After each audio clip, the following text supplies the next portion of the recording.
contre ce panafricanisme-là. Alors, comment est-ce qu'on aborde ce sujet? D'abord, rappelez où on est parti, comme vous l'avez si bien fait. Oui.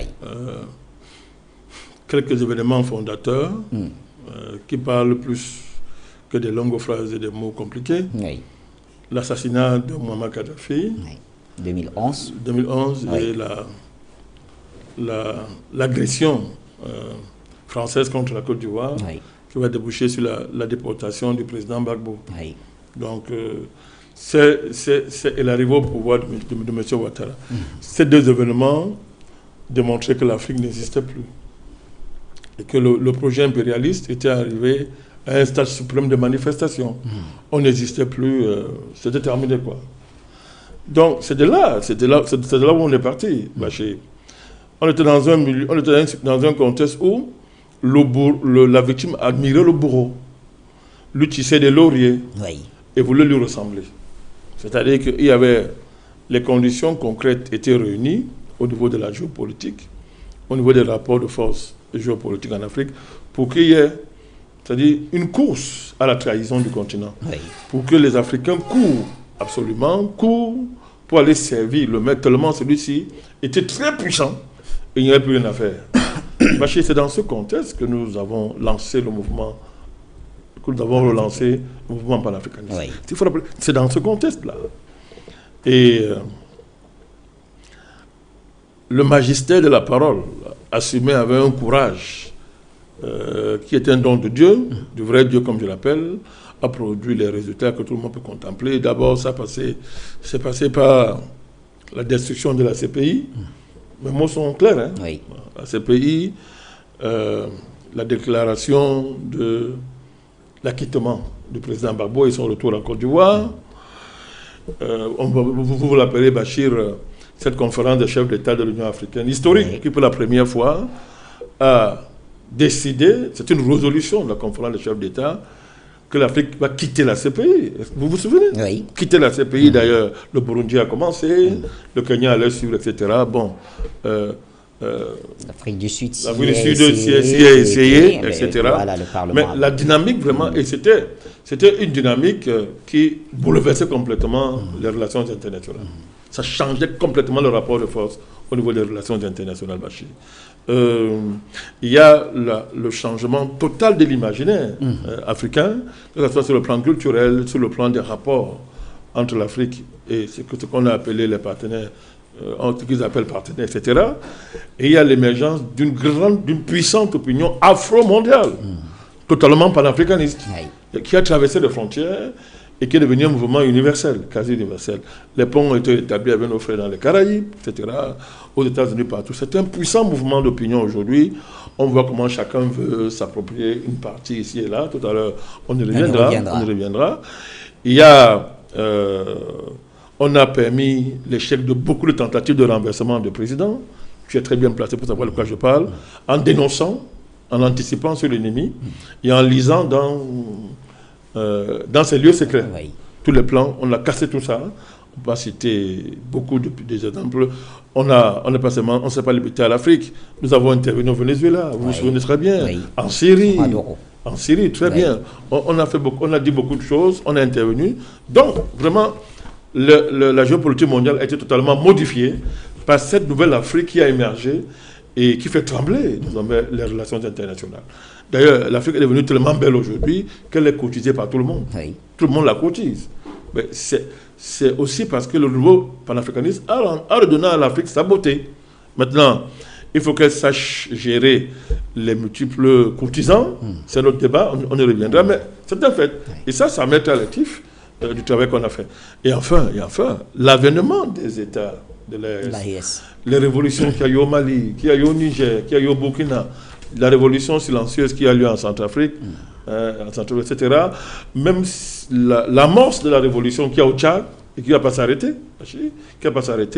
sans compter les dynamiques extraordinaires qui travaillent le Cameroun de manière tectonique, même si pour beaucoup, rien ne bouge, au contraire. Beaucoup a bougé au Cameroun, Bachir. Ce mouvement panafricaniste qui a mis fin à ce qu'on appelait l'antibiaïsme primaire. Et de manière naturelle, aussi au biaïsme primaire.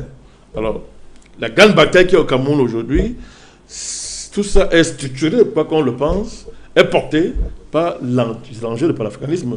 Et le président, dans son discours dernièrement, à la commémoration de ce débarquement de province, vous avez vu les thématiques qu'il a mis sur la table. Ce sont les thématiques fondamentalement panafricanistes. Donc, c'est un mouvement extraordinaire, d'une puissance rarement vue. Ça fait des siècles qu'on n'a pas vu ça sur le continent. Ça fait des siècles qu'on n'a pas vu ça sur le continent. On est passé d'un panafricanisme que d'aucuns ont qualifié avec une morgue méprisante à l'époque de panafricanisme pétitionnaire. Des plateaux télé, des aboyeurs et qui aboient, la caravane passe. C'est fini, Bachou, c'est fini. C'est fini. Nous avons fait ce que personne n'a fait avant nous. Mettre une puissance comme la France à sa place. Faire trembler Washington. Et ce n'est que le début. Et d'ailleurs, si vous suivez, il y a un haut représentant de la politique étrangère américaine qui a fait un aveu là, il y a quelques jours. Il dit que l'Amérique n'a même pas les ressources nécessaires au niveau de son budget pour financer son projet en retour, pardon, son projet en Afrique. Et qu'il y a les risques d'un vide géopolitique. C'est-à-dire qu'il n'y ait pas un véritable renouveau en matière de politique étrangère des Américains sur le continent. Et on voit, on voit comment l'Amérique bricole, il répète les vieux schémas. Bref, ils sont en perte de vitesse au niveau de l'innovation politique, de la créativité politique. Cette sortie de ce haut responsable, j'ai oublié le nom, ça me reviendra, conforte ce que sentez-vous dire, Bachir. Donc, ça c'est au niveau des victoires. Donc, on est à ce niveau-là aujourd'hui. Et évidemment, la réaction de nos ennemis ne s'est pas fait attendre. L'Occident, la France, les États-Unis et les endocoloniaux locaux, donc sont dans une dynamique de renversement de cette perspective, de renverser cette vague puissante, ascendante du panafricanisme, de renverser ça et de le détruire. Je pense que c'est l'objet, c'est le sujet, j'espère que vous mettez sur la table aujourd'hui. Alors, quel est l'état de ces menaces? Rien de nouveau sur le soleil. Diviser pour mieux régner. Faire la promotion de la division au sein du courant panafricaniste. Et c'est dit clairement dans les rapports stratégiques, n'est-ce pas, ici et là. Je crois qu'on a eu à éplucher une partie de ce rapport ici, sur le plateau. Voilà. Déstabiliser les États symboles de ce renouveau panafricaniste dans les pays de l'AES, le Mali, le Burkina et le Niger, par l'assassinat des dirigeants. Par le renversement, la création de fausses oppositions entre les dirigeants. Il y a toutes sortes de flatteries qui sont là, qui sont en cours. Il y a l'encerclement géopolitique de ces pays-là. C'est la démarche américaine avec la Mauritanie d'un côté, maintenant la Guinée-Conakry parce que Doumbouya a montré qui il est, pas compter sur lui. L'Algérie, le Sénégal, etc., la Côte d'Ivoire. Donc, il y a cette dynamique d'encerclement, à les maintenir sous pression et faire exploser ces pays de l'intérieur en pariant sur l'inefficacité économique de cette transition, soit dite militaire. Donc, il y a tous ces manœuvres qui sont en cours. C'est la carotte et le bâton. La carotte, c'est proposer de la finance, de manière à tenir les régimes et les endormir dans un cycle de financement, d'abord qui va créer une croissance artificielle, et deuxièmement, endormir les dirigeants, c'est-à-dire, et leur faire changer de cap. Et vous savez, je prends l'exemple, prenons l'exemple de la Côte d'Ivoire sur Houphouët. On a dit le miracle ivoirien. Bon, il y a tout un projet français de faire d'Houphouët de la Côte d'Ivoire, Abidjan, une vitrine du néocolonialisme. Donc, on a fabriqué le truc pièce sur une fausse croissance, on a qualifié ça de miraculeuse. Et du coup, Houphouët s'est installé dans le costume de ministre des Affaires étrangères de la France en Afrique. Dans ça, on a commencé à l'appeler le sage, c'était l'ancien qui est sage. Du coup, au lieu de réfléchir vraiment sur la véritable réalité de ce faux miracle économique, il s'est conforté dans le rôle d'un faux sage. Et on l'a manipulé dans ça, jusqu'à mettre Ouattara dans ses fesses. Il se réveillait un matin en pleurant. Il était complètement fini. Et la Côte d'Ivoire est là où elle est aujourd'hui. Donc, Ils ne cherchent pas de méthode. On va vous offrir de l'argent, beaucoup de financement, de l'argent. Et l'argent va vous installer dans une croissance artificielle, parce qu'au lieu d'apprendre à pêcher, on va vous offrir du poisson, et vous allez devenir un grand pêcheur qui ne sait pas pêcher. Oui. Et un jour, petit à petit, on va commencer à vous retirer le poisson qu'on vous donne, vous ne pourrez plus reculer, vous allez vous compromettre. On va attiser les conflits en interne, fabriquer tous les moyens nécessaires. La France est à l'œuvre avec ça. Des financements sont donnés aux voyous Hachin Bembe et sa fausse fondation de bidons qui fabriquaient la démocratie en Afrique, des bêtises comme ça. Donc, ce n'est pas le seul cas. Donc, ils ont les moyens de déstabiliser Bachir. C'est comme ça qu'il faut comprendre la gesticulation de quelques pays. Si on prend le Togo, ce pays-là, son dirigeant est en mission. Il ne faut pas blaguer avec ça, Bachir. Faure Eyadema est dans une mission. Ils sont deux. Ouattara, les dirigeants sénégalais, Ouattara, du sénégalais, Faure Eyadema, le voyou du Bénin, la Mauritanie, maintenant l'Algérie. Il y a tout un consortium géopolitique de pays qui sont mobilisés, Bachir, pour casser le panafricanisme sur le continent. L'Algérie nous en vaut aujourd'hui énormément, parce que nous avons rappelé des vérités qu'on ne pouvait plus taire. Et aujourd'hui, vous avez dans la presse algérienne, dans certains réseaux, votre serviteur est attaqué violemment. Oui. Ouais, violemment. Mais je ris parce que quand je demande... Donc, je suis bon seulement quand je soutiens l'Algérie. Quand je rappelle, quand je magnifie la glorieuse Algérie, la guerre d'indépendance, etc. Cette grande diplomatie algérienne qui, dans les années 70, etc., a fait la fierté du continent. Je suis bien. Mais quand je rappelle que là, on est dans une trahison des idéaux de la révolution algérienne, on monte des petits gens pour m'attaquer, mais ça veut dire qu'ils sont... Mais c'est pas la première fois, président. Non, ça veut dire qu'ils sont petits. J'aime ça. Ils sont petits parce qu'ils n'ont pas des arguments. Ils n'ont pas d'arguments. Donc, c'est l'exemple que je vous donne. Donc, il y a ce consortium géopolitique qui est en place, qui est coiffé par l'Occident, la France, les États-Unis, l'Union européenne, etc., qui sont décidés par tous les moyens à détruire le panafricanisme. Pas des moyens que vous imaginez. Vous ne pouvez pas imaginer. Alors, dans les milieux stratégiques, on a dit il faut même fouiller la vie privée des panafricanistes, leur vie sexuelle, etc. Mais ça, c'est même rien. Mais il y a une géospiritualité profonde qui est mise en œuvre et qui est portée par M. Faure Eyadema, des gens comme Ouattara, etc., qui consiste à assassiner géospirituellement les dirigeants. Je vous assure, il faut que les gens soient très sérieux. Dans ce que je dis là, ce n'est pas seulement moi qui le dis. Il y a même des forces mystiques, traditionnelles, etc., des grandes figures qui envoient des messages.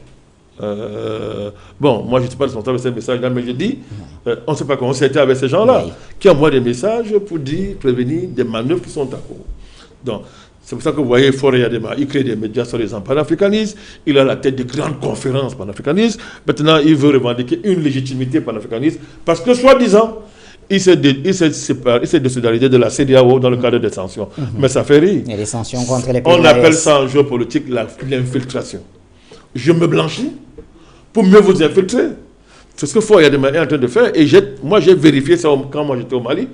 Et on a ferraillé au Mali dans ce cadre-là. J'ai tâté ça de ma main. Le ministre Ducet, qui est très sympathique, comme il dit ses affaires étrangères, mais qui est dangereux pour le combat panafricaniste, je peux le citer. Il peut me demander, j'ai été au cœur. Et nous avons ferraillé pour casser déjà le projet qui était en cours là-bas au niveau du Mali, dans les orientations qu'on voulait donner à ces conférences-là. Maintenant, ça continue avec... fabriquer à tout plus haut Togo une image de panafricaniste. Alors, il faudra faire attention des sommets. Le Togo va abriter le 9e congrès. Voilà, il faut faire attention avec des sommets qui vont être organisés, avec les invitations qu'on va donner aux dirigeants de l'AES, parce que là-bas, tous les coups seront permis. Tous les coups seront permis.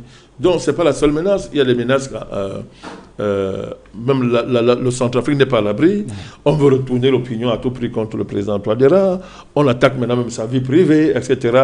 On lui trouve des comportements bizarres, parce que si on n'a pas réussi ici, on essaie de reprendre ici. Et au Cameroun, les enjeux sont clairs. Les enjeux, la bataille de succession bat son plein au Cameroun, la succession du président. Et on voit un néopopulisme monter. Et je suis surpris que des panafricanistes, soi-disant, ne voient pas que c'est une révolution de couleur mais qu'on a seulement maquillé par le football. C'est comme si pendant qu'ils ne le voient pas, que les gens oublient que Macron l'a dit devant le corps diplomatique français, que nous allons travailler désormais avec des artistes, avec des musiciens, des légendes, des grands footballeurs. La société civile. Oui, non, il a cité, il a été clair, il a dit ça clairement, la stratégie est claire, et il n'a pas tardé, il organise les matchs de football avec vos soi-disant légendes footballistiques, etc. Bon, les gens ne voient pas la dynamique, mais on voit très bien où c'est en train de partir. Quand vous regardez un pays comme le Cameroun, on vous annonce la venue d'un Sarkozy. Il dit qu'il vient avec les hommes d'affaires. Bon. C'est l'infamie. Ce gars, c'est même pas un être humain. Il vient avec quel homme d'affaires.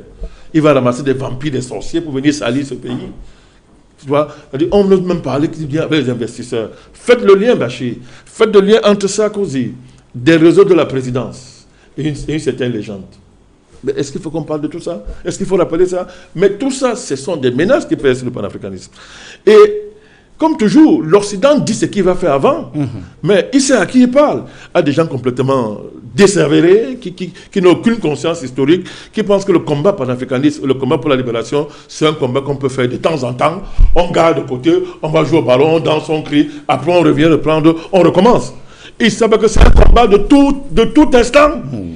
Il n'y a que les Africains qui pensent que non, on peut faire la géopolitique, après on va danser le dombolo, pendant 5 mois, on revient, on reprend ça au début, on recommence, mais les Occidentaux, ils avancent tous les jours parce qu'eux, ils font la géopolitique en dansant, en jouant au ballon.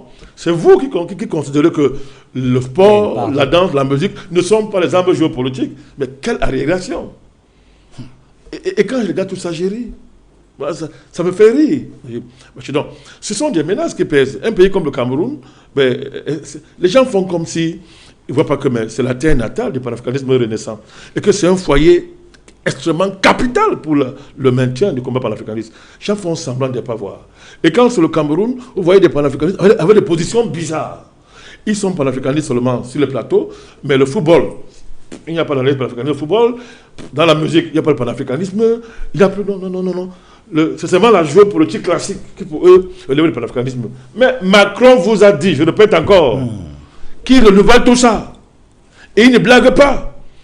Bachir, c'est la politique de l'intimité. Croisement de LGBT et de vos passions, vos maladies là. Un continent pauvre qui pense que le football va le développer, qui croit que les champions, les cannes, les machins comme ça vont lui apporter le moindre progrès. C'est-à-dire qu'on a bien compris ça. On vous distrait avec des bêtises comme ça, des musiciens qui chantaient n'importe quoi, mais on en fait des stars. Ils vous distraient, ils sont dans les réseaux. Vous avez appelé par Maître Gims, non? Comment est-ce que Bill Gates traite avec des stars? Mais Bachir, vous voyez comment eux, ils sont très loin. Vous voyez des musiciens qu'on fabrique là, c'est pas le jeu. Mais Maître Gims, avant qu'ils nous vous le disent, mais nous on dit ça depuis des années. Oui. Donc, on fabrique des fausses stars, des fausses légendes, qui deviennent des militaires d'un autre genre pour vous endormir, vous abrutir, et venir diviser, créer des faux fronts de combat qui n'ont pas de sens. Donc, ce sont autant de menaces qui pèsent sur le panafricanisme. Mais je peux vous rassurer, nous sommes là, Bachir. Mais il faut rappeler ça.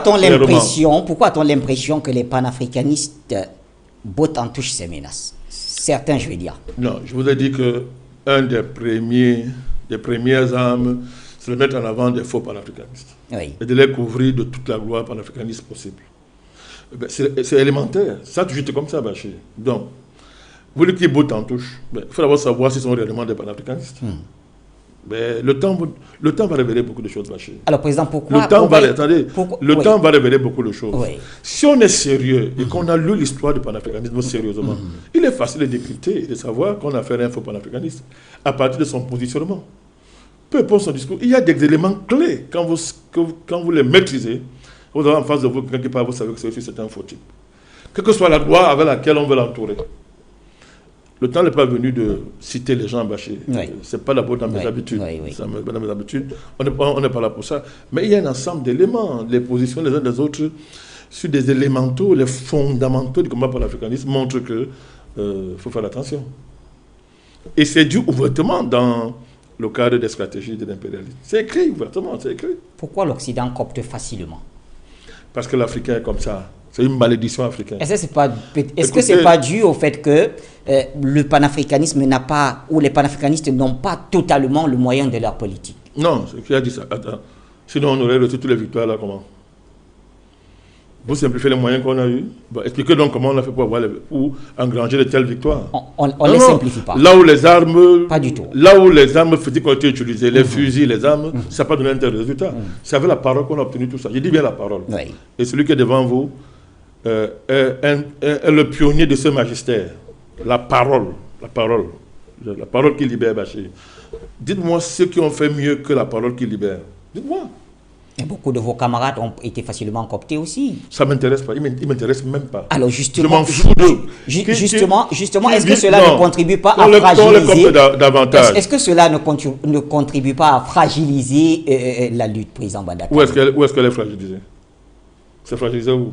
En début de vos propos, vous avez dit dans la stratégie utilisée aujourd'hui par l'Occident. Oui,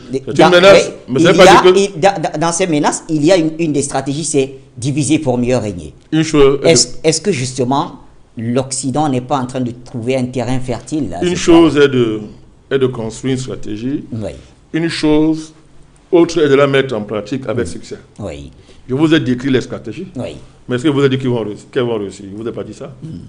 Donc, vous ne pouvez pas prendre ce jeu. Je ne vous ai pas dit que ça va réussir. Vous ne l'avez pas dit. Voilà. Justement, c'est moi qui pose la question cette fois-là. Tout à fait. Ouais. Et moi, j'expose ça pour que les gens sachent. Maintenant, on va tuer ça. Pas la parole qui libère. C'est tout.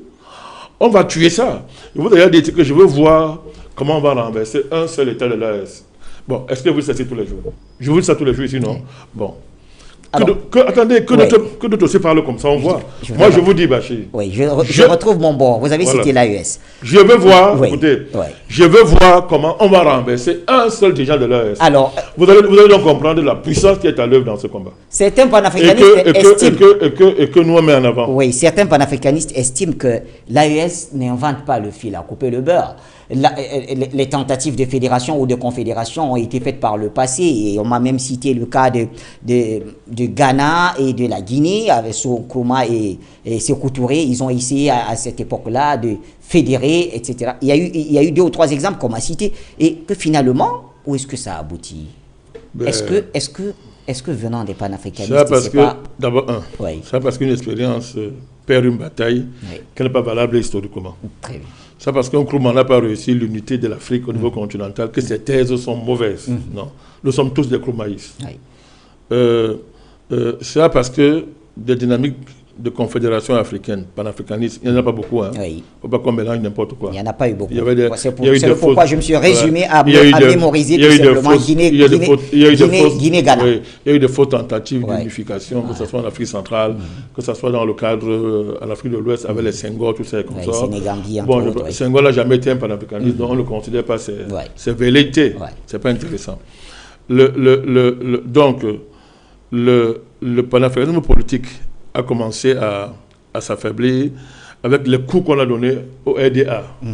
Après la parenthèse des 5 congrès panafricanistes, mon cher Bachir, et que la dynamique de décolonisation a été enclenchée sur le continent et qui était sous-bassée par le panafricanisme, Bachir. Il y a eu le coup que M. Mitterrand, n'est-ce pas, et la France ont donné au RDA en désemparentant M. Houphouët-Boigny du bloc communiste à l'époque. Il y a eu cette scission-là, les Sékou Touré, les autres vont continuer le chemin avec les Oumyobé et les Wandje. On peut dire qu'à partir de ce moment-là, un coup a été littéralement donné à la dynamique panafricaniste qui, historiquement, c'était le RDA qui était l'organisation qui incarnait ce courant-là. Alors, la question est celle-ci. Que les gens aient perdu une bataille, est-ce que ça veut dire que la pertinence de leur combat est remise en cause? L'UPC au Cameroun n'a pas pour le pouvoir. Qui peut remettre en cause la portée universelle de l'UPC? Qui? Personne. Donc, laissez ça. Les gens n'ont rien à dire. Ce qui s'est passé avec l'AES ne s'est jamais passé avant. D'ailleurs, on peut même dire que c'est l'accumulation tectonique de ces essais non victorieux, mais puissants, prophétiques, n'est-ce pas, qui aboutit aujourd'hui, qui a mûri, Bachir. Qui a mûri de manière tectonique pour aboutir aujourd'hui à l'AES. Ce qui se passe avec l'AES, les gens veulent dénigrer, veulent simplifier, mais il n'y a pas moyen. Tellement c'est colossal, c'est puissant. Depuis des siècles, Bachir, pour la première fois, des États africains ont dit, vous touchez à un tel État, nous on intervient. Il y a combien de siècles on n'a pas vu ça en Afrique, Bachir, où on a vu des pays africains voler au secours d'un de leurs frères, dans une logique panafricaniste, dans une logique de solidarité politique et géopolitique. Ça fait longtemps on n'a pas vu ça. Bien sûr, on va convoquer ici le cas de l'apartheid. Mais je ne parle pas de ça, parce que l'apartheid, toute l'Afrique est mobilisée pour l'apartheid. C'était un mélange de tout, de nationalisme, de panafricanisme, de cosmopolitisme, etc. Beaucoup de courants, n'est-ce pas, étaient dans le combat de l'AES, que ce soit le cadre des pays de la ligne de front. Vous voyez, Bachir, c'est du panafricanisme, mais l'apartheid a été renversé, les pays de la ligne de front ont acquis l'indépendance, le panafricanisme a sombré dans une certaine léthargie. Donc, Bachir, si on prend ces lauriers-là, mais quel est le courant panafricaniste, quel est le mouvement panafricaniste qui réactualise ça le plus? Mais c'est la naissance de l'AES. Mais alors, c'est la naissance de l'AES. D'abord, avant l'AES, les qui l'ont porté au pinacle encore?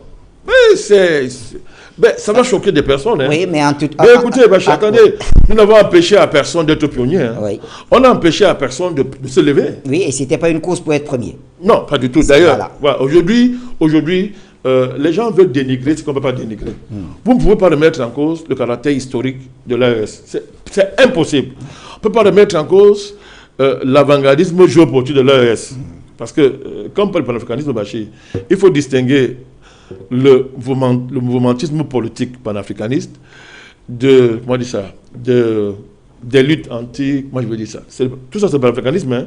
Mais il faut distinguer la dynamique de lutte, la construction géopolitique, Bachir, et les stratégies qui permettent à un moment donné de franchir une grande étape dans la longue marche. Nos frères marrons, les nègres marrons, ont posé l'art de la guerre. L'âme guerrière africaine, l'âme guerrière du négro africain a été exaltée au niveau le plus élevé par les nègres marrons, qui ont battu le système esclavagiste et ont imposé l'abolition, Bachir. Après, il y a cette grande révolution haïtienne, n'est-ce pas, qui va élever cette âme guerrière au niveau d'un véritable mouvement anti-esclavagiste, le plus universel de l'histoire. La révolution haïtienne, Bachir. Et Haïti n'a pas fini de payer ça jusqu'à aujourd'hui.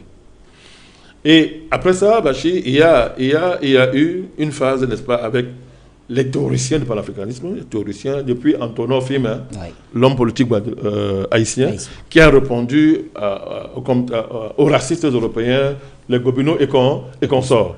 Et la grande dynamique va partir avec tous les mouvements qu'il y a eu dans les Amériques, Bachir. Et puis, les figures de Webb Dubois, Garvey, Blyden, Patmore, ils sont nombreux, il y en a qu'on ne connaît même pas.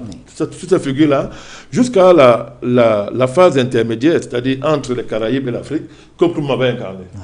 À partir du secrétariat ouest-africain. Nkrumah va porter ça. Et ça, Nkrumah est très important pour nous, parce qu'il est le maillon intermédiaire en ce moment-là. Je ne parle même pas des gens comme Julius Nyerere, je ne parle même pas de Sékou Touré, je ne parle même pas de Jomo Kenyatta, Modibo Keïta, etc. Tous ces gens-là, Amilcar Cabral, etc.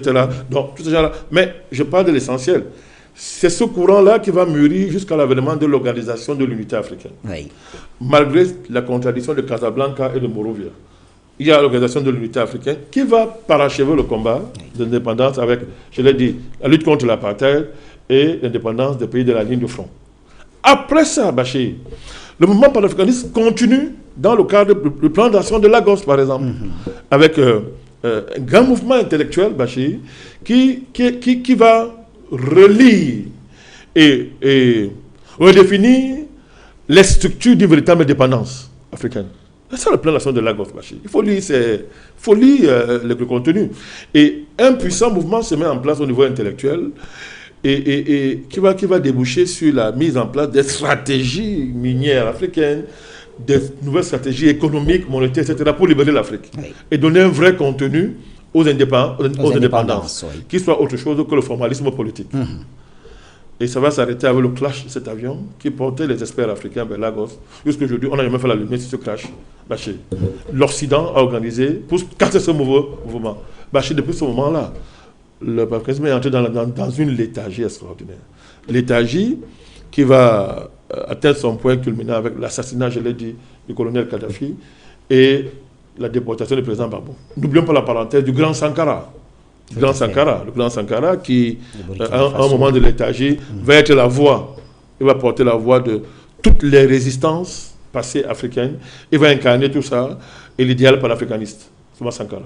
Donc pour dire quoi, Bachir, après ce moment-là, ben, est-ce qu'on n'a pas empêché à quelqu'un de se lever et de reprendre l'affaire? J'ai une pensée pour le professeur Abou, qui sur le plan monétaire va incarner le panafricanisme monétaire au niveau d'une radicalité et d'une puissance scientifique à nul autre part. Pareil. Nous le rendons toujours hommage. Et il le mérite. Voilà. Quand il a l'occasion. Mais lui, Abou, ben, c'est lorsqu'il nous a vus. Il est venu au Cameroun plusieurs fois pour dire que maintenant il peut même prendre sa retraite parce que le travail est accompli. Il l'a dit plusieurs fois. Bachir pour dire quoi? Pas de faux débat. Tous ceux qui dénigrent l'AES travaillent pour l'impérialisme. Tous ceux qui minorent l'action de l'AES travaillent pour l'impérialisme global. Parce que, sinon, qu'ils fassent mieux. Vous voyez? Ces soi-disant experts panafricanistes ou bien ces grands maîtres du panafricanisme qui critiquent l'AES mais ne font pas mieux. Ne peuvent même pas sortir de leur chambre, poser la moindre action, démontrent qu'ils sont des agents de l'impérialisme et qui sont les ennemis de ce combat Bachir. Donc, l'AES est l'événement géopolitique majeur de l'Afrique en ce début du XXIe siècle, et même depuis le XXe siècle, c'est l'événement majeur parce que ce n'est pas seulement la continuité du panafricanisme tel qu'il a été construit historiquement, mais sa particularité, c'est que, pour la première fois, c'est une victoire géopolitique. L'AES porte en elle non seulement la grande geste, l'héritage du patrimoine panafricaniste dans toute sa richesse, mais là où l'AES innove Bachir, c'est sa portée géopolitique. Vous savez que quand vous entrez dans la géopolitique, vous entrez dans ce qu'on appelle la construction de la puissance, entre guillemets. Vous entrez dans la modification réelle des rapports de force au niveau international. Mais qu'est-ce qui... L'AES, c'est ça l'innovation majeure. On veut changer le monde. On n'est pas seulement en train de résister. On n'est pas seulement en train d'éviter de ressembler dans quelque chose de plus rétrogradant. Mais on change le monde. On s'affirme. Il y a la reconquête de notre dignité, Bachir, à tout point de vue. Mais dis donc, depuis combien de siècles on n'a pas vu les ambassadeurs occidentaux être remis à leur place chaque fois qu'ils ont dérapé, pour ne pas dire chassés du continent. De quoi est-ce qu'on parle? Mais gare à ceux qui veulent minorer ça. C'est grave à ceux qui veulent minorer ça. Mais on comprend. Parce que quand on n'est pas en mesure de mener un combat, quand le combat réussit, on le minore. Parce qu'on n'a pas été en mesure de mener le combat. On n'a pas été en mesure d'incarner, de le porter. On veut minorer. Mais ce sont des petits rêveries.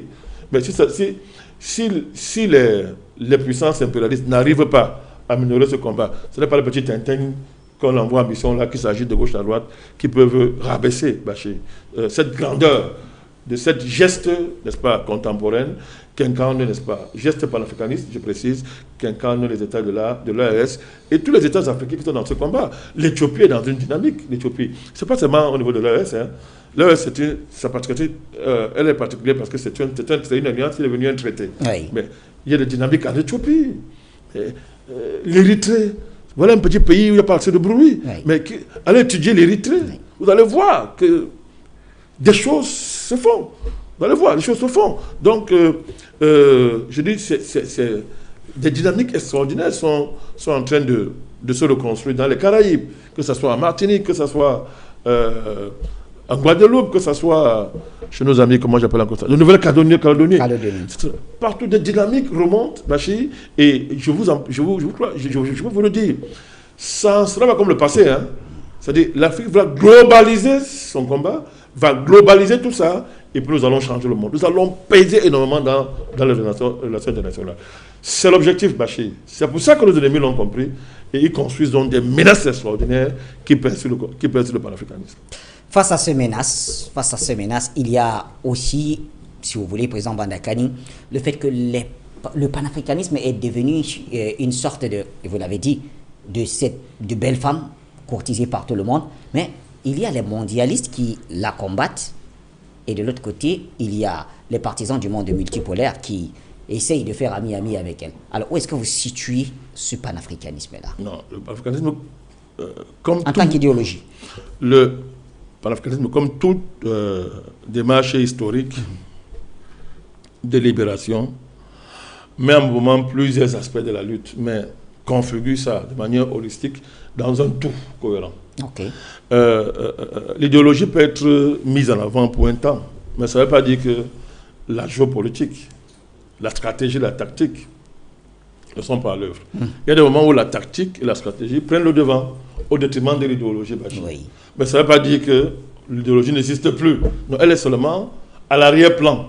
Et en avant, il y a maintenant les exigences tactiques et stratégiques. Par exemple, au niveau de l'AES, on voit bien que la stratégie et les tactiques militaires prennent le pas un peu sur l'idéologie, mais ça ne veut pas dire que l'idéologie n'existe pas.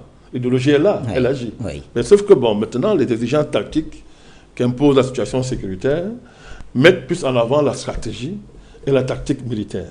Et on devient un peu plus pragmatique à ce niveau? Non, c'est-à-dire que l'idéologie se met au service de cette exigence-là.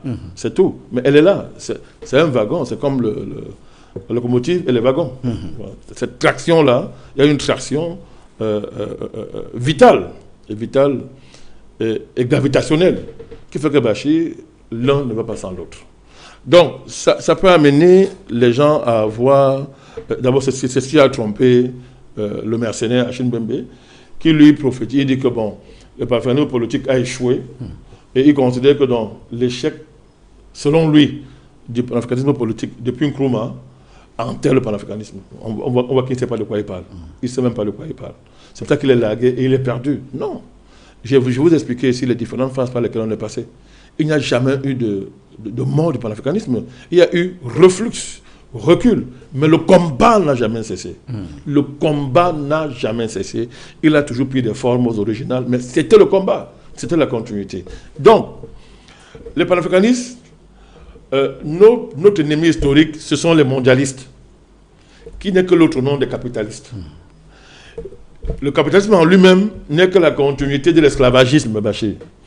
Et l'excellent Boukari Hamza, Yabara, a défini la colonisation comme étant l'esclavage à domicile. Extraordinaire. Donc, aussi simple et pourtant très profond. Net et clair. Oui. Donc, vous voyez que l'esclavage n'a pas cessé. Oui. Hein? Alors maintenant, à ça, nous on dit que le néocolonialisme et la globalisation capitaliste, c'est l'esclavage dans les têtes, en nous. Vous voyez, c'est moi qui ajoute ça, hein, oui. À sa suite. C'est maintenant en nous. Donc, on est dans une phase nouvelle. Mon cher Bachir. Donc, notre ennemi historique, ce sont les mondialistes. Je viens de décliner quelle est leur ascendance, de quoi est-ce qu'ils héritent et d'où est-ce qu'ils viennent. Oui. Les mondialistes, c'est l'autre nom des capitalistes, c'est l'autre nom des colonisateurs, des esclavagistes, mon cher Bachir. Donc, on définit une stratégie et une tactique, Bachir, et une géopolitique en fonction d'une option fondamentale qui s'impose à vous. L'option fondamentale, c'est la libération de l'Afrique et des Africains, n'est-ce pas, du joug occidental, Bachir, du joug capitaliste, de l'oppression capitaliste occidentale. Ça, c'est la base, il n'y a pas de débat. Par rapport à ça, nous nouons des alliances, Bachir, sur la base des convergences qui peuvent être conjoncturelles, des convergences historiques, pour nous amener à nouer des alliances. C'est le cas avec ce que vous appelez monde multipolaire. C'est le cas avec la Russie. C'est le cas avec la Chine. Parce que ces pays eux-mêmes sont menacés par l'impérialisme occidental. Donc du coup, les Chinois et les Russes, de manière naturelle, sont nos alliés. Parce qu'on a pour l'instant encore le même ennemi. C'était tout, c'est pas autre chose. Il n'y a pas de dissolution du panafricanisme dans une russophilie primaire. Il n'y a pas de dissolution du panafricanisme dans une sinophilie primaire. C'est-à-dire l'idéologie chinoise ou les stratégies chinoises, c'est d'abord pour la Chine. C'est pas pour l'Afrique, Bachir, c'est pour la Chine. Les panafricanistes le savent très bien. On n'a pas de leçon à recevoir de quiconque par rapport à ça. Les stratégies russes, c'est d'abord pour les Russes. Les panafricanistes le savent très bien. Mais Bachir, est-ce que oui ou non, il y a une zone de convergence stratégique, géopolitique, historique. Oui ou non? Oui. Mais s'il y a qu'est-ce qu'on fait? On en profite? Oui. Et j'aime rappeler ça aux gens Bachir. C'est là où nous sommes très dangereux pour nos ennemis. Ils le savent. Ils le trouveront toujours sur leur chemin. Bachir, j'aime à dire ceci. S'il n'y avait pas la Russie, par exemple, vous êtes sûr que l'AES existerait encore? En comptant sur les Africains là? Oh, ils auraient compté sur qui? Les Africains que vous voyez là, les Africains là, des traîtres comme ça, qui jouissent de trahir leur continent. On voit très bien. S'il n'y a pas la Russie, mais où serait le Centrafrique aujourd'hui? Ce n'est pas que les Africains n'ont rien fait. Les pays africains ont fait leur part, mais dans des conditions historiques tellement difficiles que cette alliance stratégique était une nécessité historique. Oui. Ce n'est pas un cadeau que les Russes nous font. Il est démontré que les Russes, ils vous le disent d'ailleurs eux-mêmes, qu'ils ont besoin de l'Afrique. Les Chinois, la dépendance alors de la Chine, n'en parlons même plus, hein, en matière de ressources, etc. Donc, Bachir, c'est une convergence. Il y a des convergences comme ça dans l'histoire. C'est pas à tout moment. Hein. On appelle ça une conjonction heureuse. Vous avez une constellation géopolitique qui est heureuse. Il faut en profiter. Il faut en profiter. Il ne faut pas écouter des bavards et des ennemis du continent africain que sous le couvert d'une fausse lucidité. Et qui souvent maintenant devient anti-impérialiste subitement. Oui. C'est-à-dire, tant que l'Occident dominait, il n'était pas anti-impérialiste. Mais dès que l'Occident s'affaiblit, il devient anti-impérialiste. Et comme par hasard, leur cible c'est la Chine, c'est la Russie. Non, faut pas. Dès qu'un gars parle comme ça, classez-le. C'est un agent occidental. Donc, ils sont les petits apprentis de Macron qui découvrent la Chine, c'est un néo-impérialisme. La Russie, c'est un néo-impérialisme. Et vous, alors, vous êtes quoi? Vous les Français, vous êtes quoi? Vous voulez maintenant nous libérer. Donc maintenant, vous voulez nous libérer, Bachir. Le seul fait que la France, les Occidentaux, pleurent comme des veuves qui ont perdu leur mari, pleurent en désignant la Chine comme étant néo-impérialiste, la Russie comme néo-impérialiste, veut dire qu'on a beaucoup avancé. C'est une grande avancée. Quand votre ancien bourreau pleure, parce qu'il voit en face quelqu'un qui voit en face quelqu'un avec qui vous pouvez vous allier pour le neutraliser, mais il faut être des petits égarés pour parler comme on entend certains discours là. Mais ce sont les discours anti-panafricanistes. Donc les choses soient claires. Les panafricanistes ne se recyclent pas dans les stratégies russes. Les panafricanistes ne se recyclent pas dans les stratégies chinoises. Les panafricanistes sont des panafricanistes. Sauf que dans la configuration actuelle, dans le rapport de force actuel au niveau international, il est une chose extraordinaire aujourd'hui que il y a la nécessité d'un monde multipolaire qui crée un boulevard extraordinaire, un pipeline géopolitique que les Panafricains ne peuvent ne pas exploiter. Nous exploitons ça. Oui. Mais c'est provisoire, Bachir. Ce n'est que provisoire, parce que le but, c'est la libération de l'Afrique, pour que l'Afrique propose au monde un modèle réellement universel, que d'autres puissances n'ont pas pu offrir maintenant, Bachir, au monde, parlons comme ça. Pour aller vers notre second sujet, puisque c'est la continuité, hein, c'est la suite logique de ce qui est en train de se dire, est-ce que dans les objectifs du panafricanisme, il y a la rupture totale avec l'Occident? Oui, c'est une rupture totale. Ça veut dire quoi? Il faut clarifier ça. Je vous salue pour cette question, Bachir. Ça permet de clarifier une chose. Oui. La rupture est totale, ce n'est pas négociable. Tant que l'Occident considère que nous sommes des esclaves, que nous ne sommes pas des êtres humains, il n'y a pas de débat avec eux. Ce sont les rapports de guerre. Ça prend les formes que ça prend pour un temps. Mais avec la parole, si on fait la guerre. C'est la guerre, mais avec la parole. C'est notre arme. D'autres utilisent les armes qu'ils veulent. Hein. Les rapports de guerre. Il faut obliger l'Occident à nous considérer comme ce que nous sommes. Leurs aînés dans la vie humaine. Leurs aînés historiques. Donc, on va les imposer ça. Ça s'impose déjà. Ce n'est qu'après qu'il y a les possibilités d'un vrai partenariat dans l'avenir. Les panafricanistes ne peuvent pas être opposés à ça. Oui. Ça veut dire que ce n'est pas un problème particulier qu'on a avec les Occidentaux. Oui. C'est un problème historique qui nous oppose. Ils ont construit leur hégémonie sur notre perte. On doit les combattre. Il faut renverser ça. Il faut apprendre à l'Occident à être humble, à vivre sans être hégémonique. Ben, tant pis pour eux s'ils vont souffrir. Qui leur a dit qu'on vit comme ça? Qui a dit à ces gens que pour vivre, il faut écraser les autres? Donc, c'est une guerre de libération. C'est une guerre qui vise à rétablir un rapport d'égalité réel entre nous Et les ex-esclavagistes, ils continuent à l'être, ces anciens colons devenus les impérialistes. La rupture est totale. Mais c'est une rupture géopolitique. Oui. C'est une rupture politique. C'est une rupture historique. Ce n'est pas un problème particulier. Ce n'est pas une affaire, comment dire ça? Ce n'est pas une haine génétique ou métaphysique qui nous oppose à eux. Non, non, non, non. C'est un combat historique. Quand on reste à ce niveau, il y a une certaine élégance et une dignité qu'on peut garder. Alors, attendez, j'explique ça. Oui. Qu'on peut garder si seulement en face, les gens sont à la hauteur des enjeux. Donc, la preuve, je vais être clair. Les points dit que nous sommes les anti-français. Oui, c'est ce qu'on dit. Moi, je suis fier de l'être. Moi, je suis fier de l'être. Je n'ai pas besoin que les Français même, que l'État français même, si l'État français me déteste, ça m'empêche de dormir, qu'est-ce que je fous avec l'amour d'un fou comme Macron? Qu'est-ce que moi, je me rapporte qu'un Macron dise qu'il est mon ami? Il est tellement nul qu'il n'est même pas digne d'être un ami pour moi. Donc, vous imaginez que c'est-à-dire que vous imaginez ce que je pense, que tu comptes de penser de moi. Donc, je suis fier d'être anti-français. Parce que quand l'État français m'appelle anti-français, c'est comme les Allemands appelaient les Français anti-allemands. Ah, et les choses sont claires. Hein?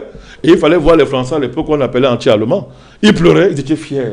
Parce qu'ils se battaient réellement contre les pays. C'est les vichistes qui étaient les traîtres. Donc, un petit garçon comme Macron, il m'appelle anti-français.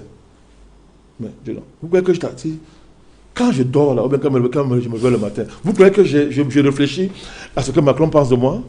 Mais la preuve, qui montre qu'il raconte n'importe quoi, c'est le fait que dans tous les pays africains, vous avez déjà entendu un panafricaniste, un seul, appeler à toucher un Français dans le continent? Jamais. Vous avez déjà entendu ça? Mais parce que nous, on fait la part des choses. Et c'est en cela que le panafricanisme est noble. Il est l'âme des princes. Nous sommes des princes, Bachir. Nous sommes des nobles. Nous sommes des aristocrates au sens noble du mot, sur le plan spirituel. Pas les aristocrates esclavagistes. Il dit la véritable aristocratie, la noblesse de la pensée, la noblesse dans les rapports avec les autres. Jamais nous n'avons appelé à toucher un Français ici.